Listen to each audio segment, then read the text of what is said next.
face and voice of Africa. The story of resurgent and burgeoning Africa is here, only on the Pulse of Africa channel.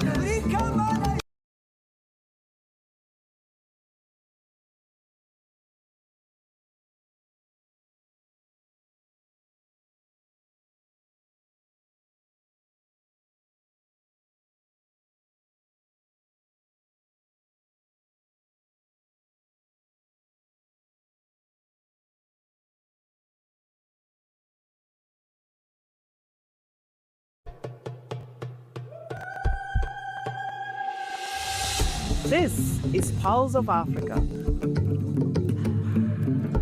the face and voice of Africa. The story of resurgent and burgeoning Africa is here, only on the Pulse of Africa channel.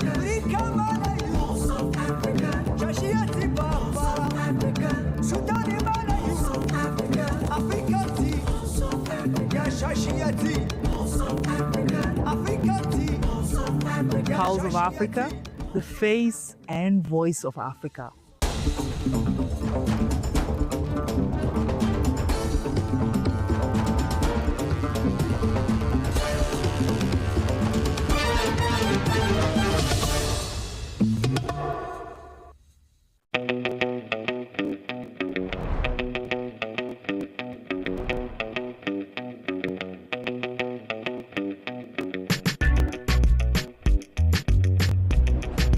Welcome to Ethiopia, your second home.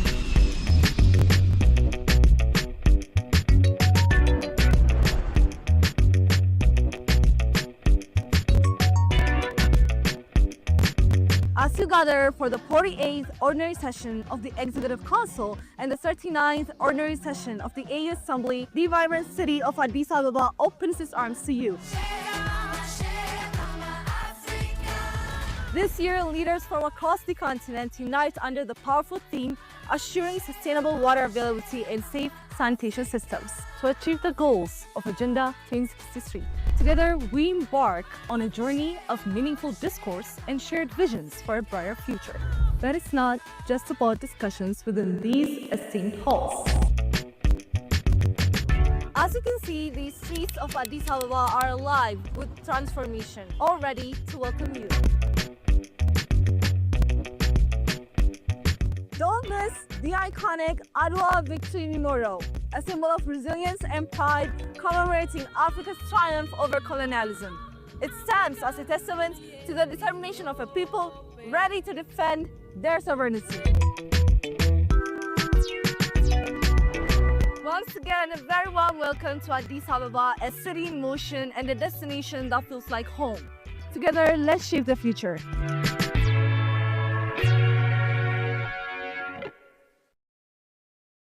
Hello and welcome. I'm Frau Namak with Pulse of Africa News, bringing you the latest stories and updates from across the continent, live from Addis Ababa, the capital of Africa.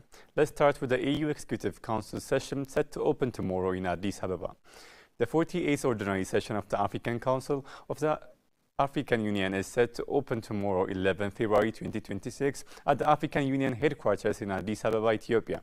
The session will bring together foreign affairs ministers and senior officials from the AU member states to review key policy matters, assess progress on continental priorities, and prepare recommendations for submissions to the Assembly of the Heads of States and Governments. Discussions are expected to focus on peace and security, regional integration, economic development, and the implementation of African Union decisions as the continent advances the objective of Agenda 2063. The meeting highlights Addis Ababa's role as the diplomatic capital of Africa and reflects the African Union's commitment to enhanced coordination and collective action among its member states. Meanwhile, foreign affairs ministers from across the continent have begun arriving in Addis Ababa to participate in the 39th Ordinary Session of the African Union Summit, scheduled to take place from 14 to 15 February 2026. The summit follows the Executive Council meeting and will be convened under the theme assuring sustainable water availability and safe sanitation systems to achieve the goals of Agenda 2063. As Ethiopia hosts the high-level meeting, the country is also showcasing a renewed tourism landscape, blending modern development with sustainable travel experiences. From highland trails to lakeside retreats destinations such as Chevalier Resort, Gorgora Eco Resort, and Wenchi Eco Lodge highlight Ethiopia's growing ecotourism sector under the Meet in Ethiopia campaign. Addis Ababa, the beating heart of Africa's diplomacy, also offers a vibrant mix of leisure, culture, and innovation. Delegates are encouraged to extend their stay and experience Ethiopia's renewed hospitality and its expanding vision for African-led sustainable tourism.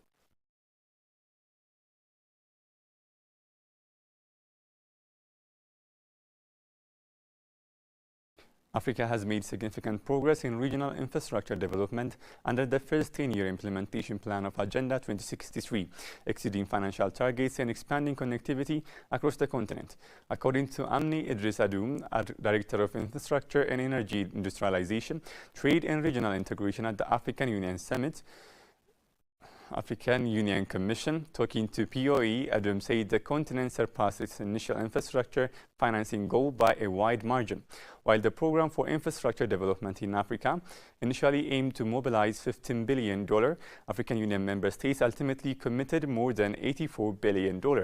This is a major achievement, Adum said, noting that the first phase of PIDA focused heavily on regional and cross-border infrastructure, which he described as critical for Africa's economic integration.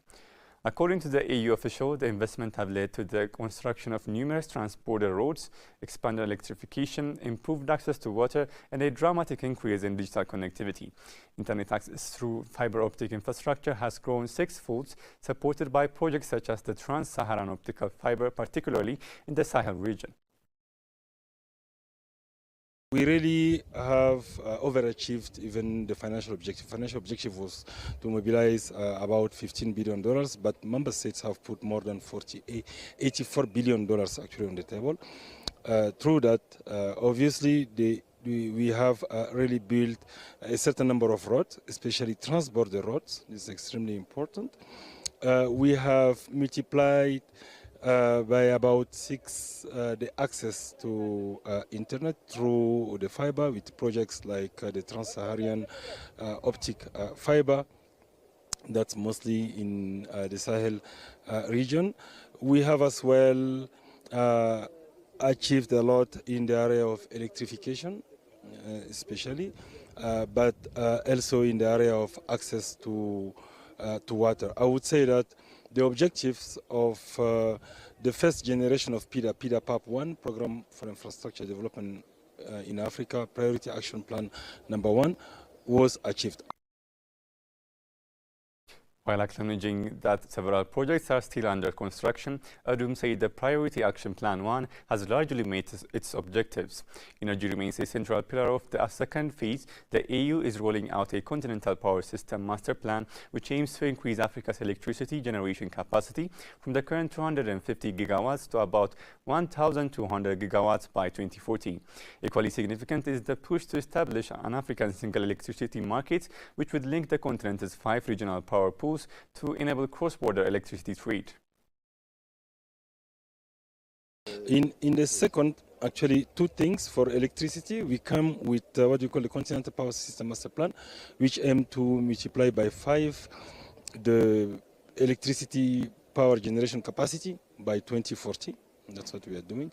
As you know, as of now, we have about 250 gigawatt of power, installed power generation in Africa. We need to multiply that to about 1,200 by 2040. That's number 1. And then number 2, we want as well to create the Africa single electricity market. And that's extremely important. So we are thinking that we can achieve that through the connection of the regional power pools. We have 5 regional power pools. We also need to accelerate, especially the trans-border actually trade by obviously connecting our countries through road and rail, but we need as well to build additional OSVP one-stop border post. We have built about 22 border posts in the first generation of PIDA. We have a plan to build around 120 more in the second generation. Trade facilitation is also received renewed attention. The AU plans to scale up the construction of one-stop border posts from 22 completed under the first phase to about 120 in the second phase, alongside expanded road and rail link to boost intra-African trade. Water security has emerged as another major priority. Adom noted that the African Union has declared 2026 as the year of water security, underscoring the growing focus on water sanitation and transboundary water management across the continent. Number one, because Africa is the last frontier market, I would say. It's a huge market, 1.4 billion people, probably 2 billion by 2040. That's number one. With a huge young population, that's number two. Our countries are modernizing very quickly, urbanizing very quickly, so there is a lot of opportunity in terms of market. But secondly as well, maybe unfortunately, because everyone considers us as a territory full of natural resources. But we really need to push back. Instead of being considered as just producer of natural resources, we should be the one actually transforming that, processing them, and then export them. But people are more interested because we are a market. And finally as well, because in the international arena, we have quite an important diplomatic role to play. However, he stressed that Africa must move beyond being seen solely as a source of natural resource. We need to transform and process our own resources and export value-added products, he said.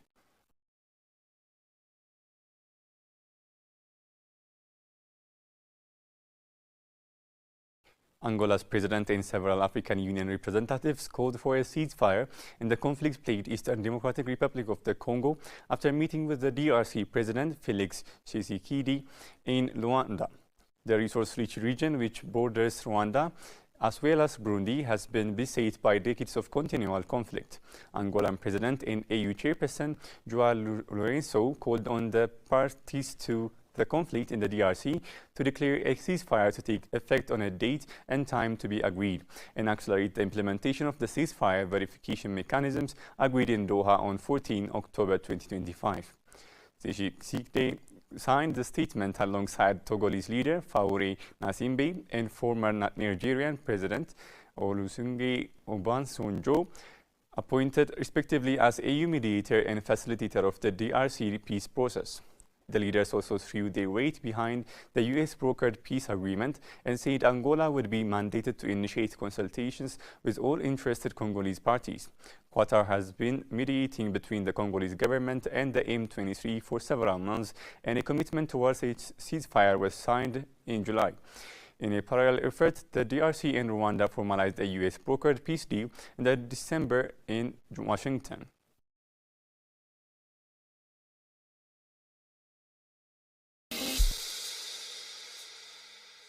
The African Union prioritized peace and security through mediation, negotiation, and Peace and Security Council. It works to prevent conflict and to address root causes for the lasting stability across the continent. Progress in regional cooperation and conflict prevention both support the broader development growth across our continent. These efforts strengthen our resilience and pave the way for sovereignty across the continent. And all African leaders will be focusing to reinforce these mechanisms on the 39th session of the African Union Assembly from February 14th to 15th, 2026, right here in Addis Ababa. And we, Pulse of Africa, will be your trusted media platform where you get all information across the continent. Make sure to stay tuned.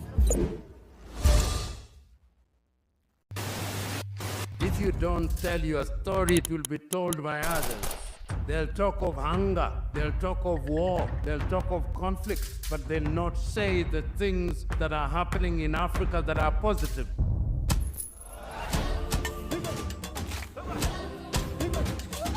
This is POA, a very new media organization in Ethiopia. We have to be voice for ourselves. There is no one else that can tell our story better than us. If it's defending African matters, then go for it. Go for Pulse Media. This is the Pulse of Africa. Tune in, follow the journey, and learn about the news and what's shaping our African continent. I am really impressed by the work that they are doing by telling the African story from Africa for Africans. I think it's definitely needed. Please subscribe to the Pulse of Africa on all platforms.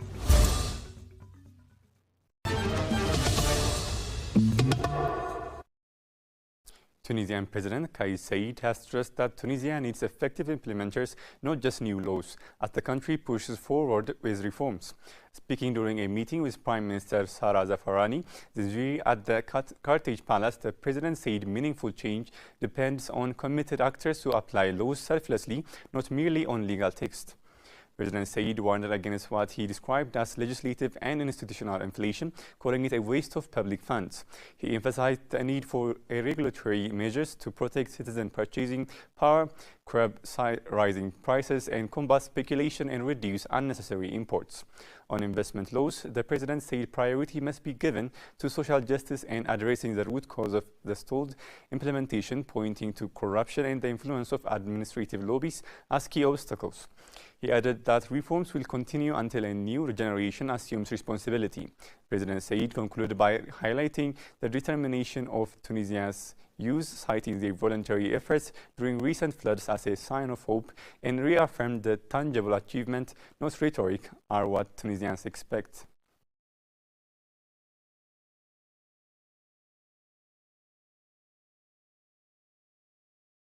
The adoption of robust and scalable artificial intelligence infrastructure tailored to the African context has the potential to drive economic growth and create vast opportunities across the continent and beyond, government officials said during the Nairobi AI Forum 2026. The two-day forum team accelerated adoption and impact building green scalable AI infrastructure with Africa's innovators was officially opened today in Nairobi. It seeks to accelerate cross-border collaboration and financing models that enable green and sovereign AI infrastructure, turning Africa's resource advantage into new industrial economies that support inclusive human development. Kenya has prioritized leveraging AI and other digital technologies as key drivers of digital transformation, aligning with the government's AI strategy 2025 to 2030. Core government priorities highlighted at the forum include promoting inclusive and sustainable AI, digital skilling for public service transformation, and fostering entrepreneurship in the digital space. Participants are examining how AI infrastructure financing and adoption can be integrated by connecting infrastructure builders, innovators, industry players, and governments to accelerate deployment and impact across priority sectors.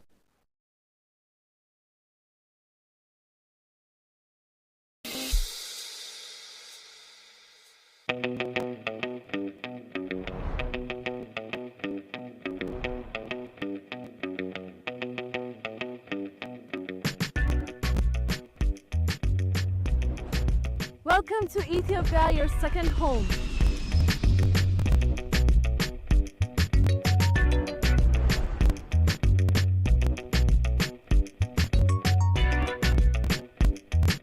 As you gather for the 48th Ordinary Session of the Executive Council and the 39th Ordinary Session of the AU Assembly, the vibrant city of Addis Ababa opens its arms to you.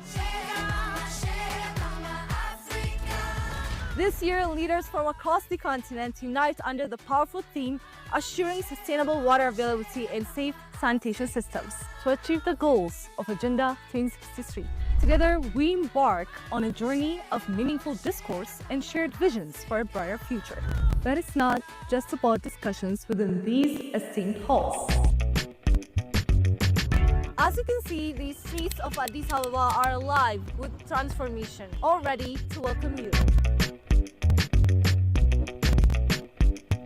Don't miss the iconic Adwa Victory Memorial, a symbol of resilience and pride commemorating Africa's triumph over colonialism. It stands as a testament to the determination of a people ready to defend their sovereignty. Once again, a very warm welcome to Addis Ababa, a city in motion and a destination that feels like home. Together, let's shape the future.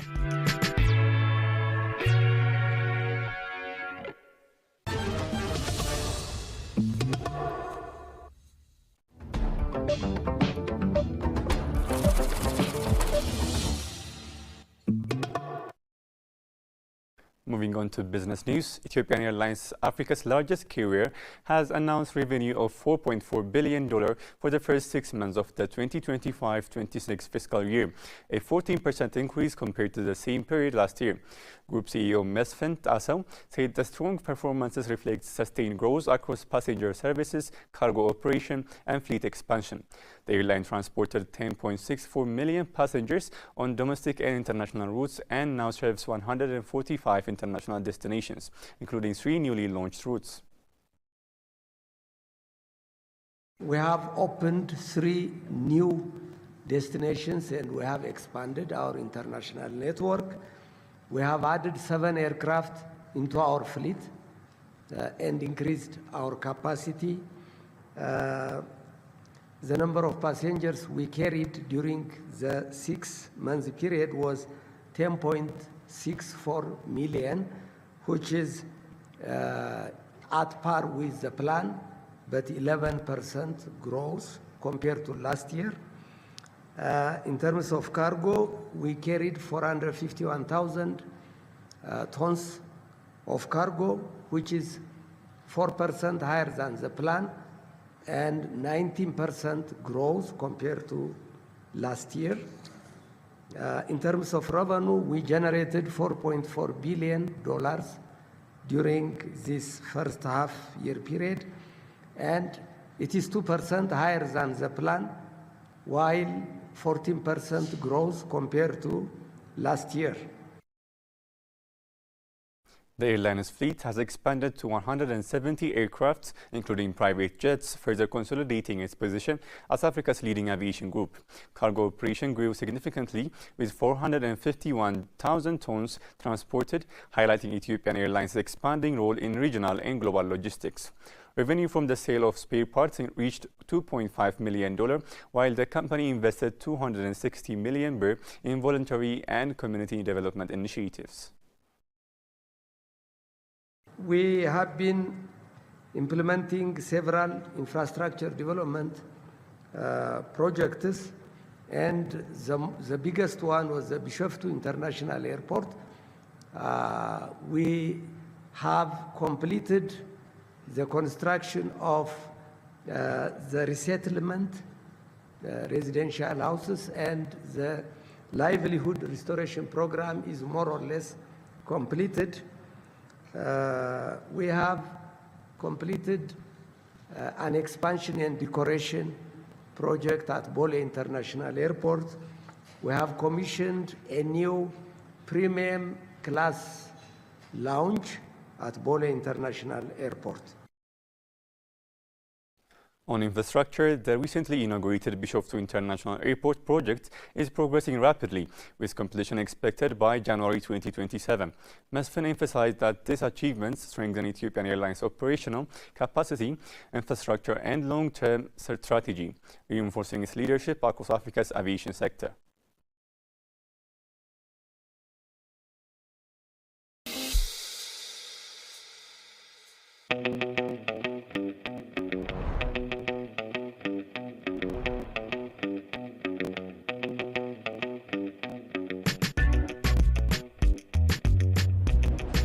Welcome to Ethiopia, your second home.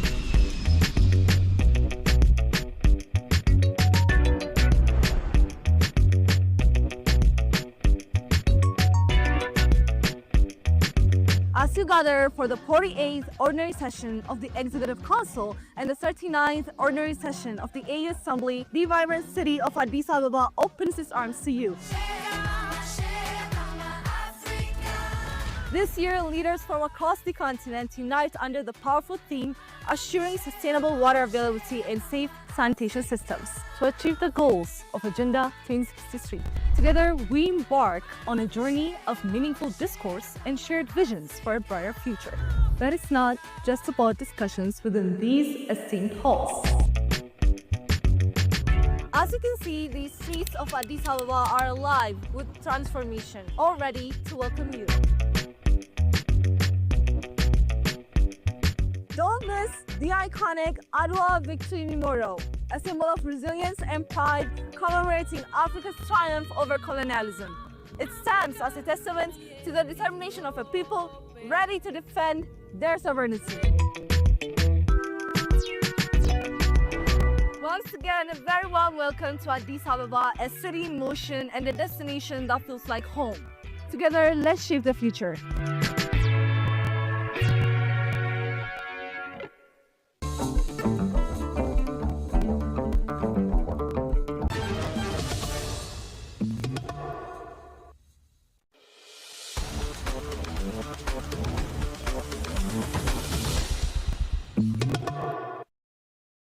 Headlining our sports news, Tunisian giants Esperanza Sportiva. The Tunis have dismissed head coach Maher Kananzi following a 1-2-0 loss away to Stade Malien in CAF Championship leagues.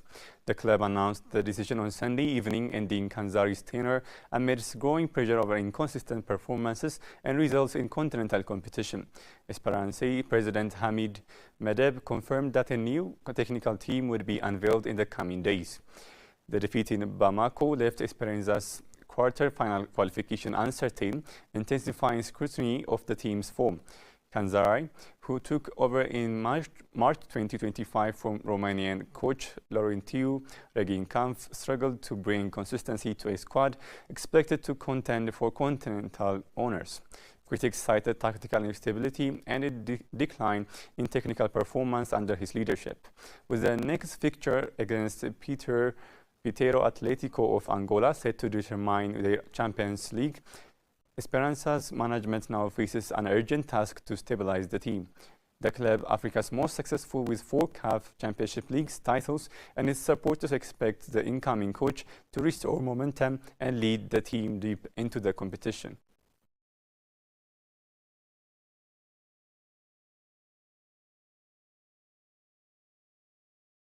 Thanks for joining us on Pulse of Africa News. Stay tuned for more stories that matter across the continent. Goodbye for now.